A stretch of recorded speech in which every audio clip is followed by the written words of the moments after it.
শেখ হাসিনা যাদেরকে দিয়ে খুন করিয়েছে তাদের বিচার কবে, তাদের রায় কবে? যেই পুলিশ বাহিনী আমাদের ভাই বোনদেরকে রাস্তায় খুন করেছে সেই বিচার আমরা বাস্তবায়ন করেই ছাড়বো। যেই মিডিয়া এতদিন শেখ হাসিনাকে তোষামোদী করে তার গদি শক্ত করে রেখেছে তাদের সংস্কার কোথায়? যেই দুর্নীতি দমন কমিশন এতদিন ভঙ্গুর অবস্থায় ছিল সেই দুর্নীতি দমন কমিশন কি এখন ভঙ্গুর অবস্থা থেকে কোনো পরিবর্তন এসেছে তাদের মধ্যে? যেই ব্যবস্থায় শেখ হাসিনা এই গুম খুনগুলো করতে পেরেছে সেই ব্যবস্থা আর বাংলাদেশে চলবে না। এই ব্যবস্থা আমরা পরিবর্তন করব। পুলিশ প্রশাসন মিডিয়া দুর্নীতি দমন কমিশন রাষ্ট্রের যত প্রতিষ্ঠান যেগুলো এতদিন পর্যন্ত শুধুমাত্র কিছু পরিবারের কিছু দলের হয়ে কাজ করত সেই ব্যবস্থা আর চলবে না। নতুন ব্যবস্থা আসবে, নতুন ব্যবস্থা আসবে জনগণের জন্য। সেই ব্যবস্থা আপনি আমি আমরা মিলেই আনবো। পথ লম্বা, কিন্তু আমরা যখন একসাথে কাজ করব তখন পরিবর্তন আসবেই। ধন্যবাদ। হাসিনা এবং আওয়ামী লীগ এখন শুধু আর অভিযুক্ত নয়, তারা আদালতের মাধ্যমে খুনি এবং মানবতা বিরোধী অপরাধে তারা অভিযুক্ত হিসেবে প্রমাণিত হয়েছে। এই শেখ হাসিনা এবং আওয়ামী লীগ বাংলাদেশের মানুষের উপরে বিগত 16 বছর ধরে নির্যাতন, নিপীড়ন এবং গণহত্যা চালিয়েছে। তারা ক্ষমতায় এসেই পিলখানা হত্যাকাণ্ড ঘটিয়েছে, বাংলাদেশের আলেম ওলামাকে তারা জেলে ভরেছে, সাধারণ মানুষকে ধরে নিয়ে গিয়ে আয়না ঘরে বন্দি করে তাদের জীবনকে নাশ করে দিয়েছে। তারা শাপলা গণহত্যা ঘটিয়েছে। মোদী বিরোধী আন্দোলনে বাংলাদেশের সাধারণ মুসল্লিদের উপরে তারা নির্বিচারে গুলি চালিয়েছে। সেই আওয়ামী লীগ 24-এর অভ্যুত্থানের সময়ে বাংলাদেশের জনতার উপরে নির্বিচারে গুলি চালিয়েছে। তারা নানা ধরনের অপকর্ম করেছে। বাংলাদেশের মানুষকে তারা গুলি করে ক্ষান্ত হয় নাই, লাশগুলোকে পুড়িয়ে দিয়ে নৃশংস কায়দায় তারা বাংলাদেশে গণহত্যা সংগঠিত করেছে।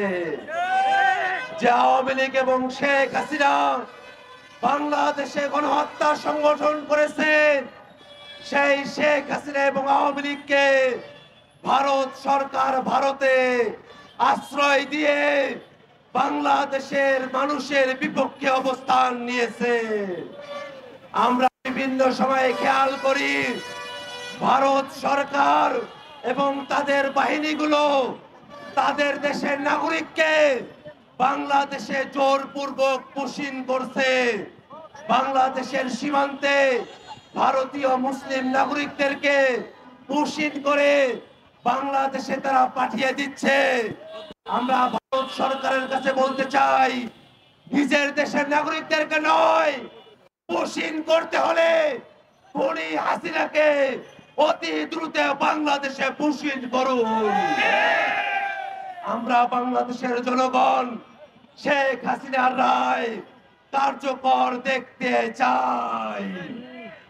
আর যদি শেখ হাসিনার হিম্মত থাকতো বাংলাদেশের বিচার বিভাগের কাছে নিজেকে নির্দোষ প্রমাণ করার হিম্মত থাকতো, তাহলে ভারতে বসে থেকে নয়, গোপন আস্তানায় বসে থেকে নয়, বাংলাদেশের বিরুদ্ধে ষড়যন্ত্র করে নয়, শেখ হাসিনা বাংলাদেশের আদালতের কাছে এসে আত্মসমর্পণ করে আত্মপক্ষ সমর্পণের সুযোগ খুঁজত।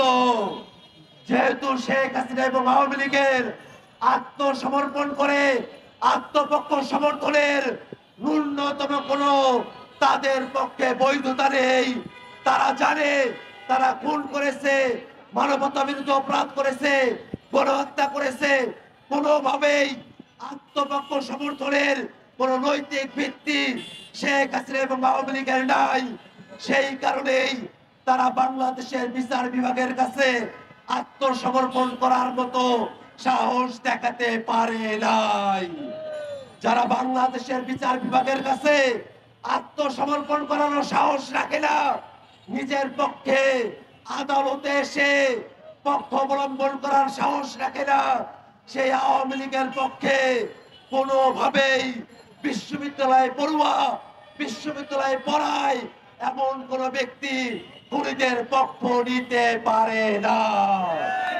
এইসব শিক্ষক নামের কলঙ্ক তারা বাংলাদেশে আবারও গণহত্যা চাপিয়ে দিতে চায়, বাংলাদেশে আবারও মানবতা বিরুদ্ধে অপরাধ চাপিয়ে দিতে চায়, আবারও ভোট চুরি করে কেউ ক্ষমতায় আসবে এবং তারা তাদের গোলামি করে নিজেদের পদ পদবি এবং প্রমোশন রক্ষা করবে, এমন বাংলাদেশ তারা আবার ফিরিয়ে নিয়ে আসতে চায়।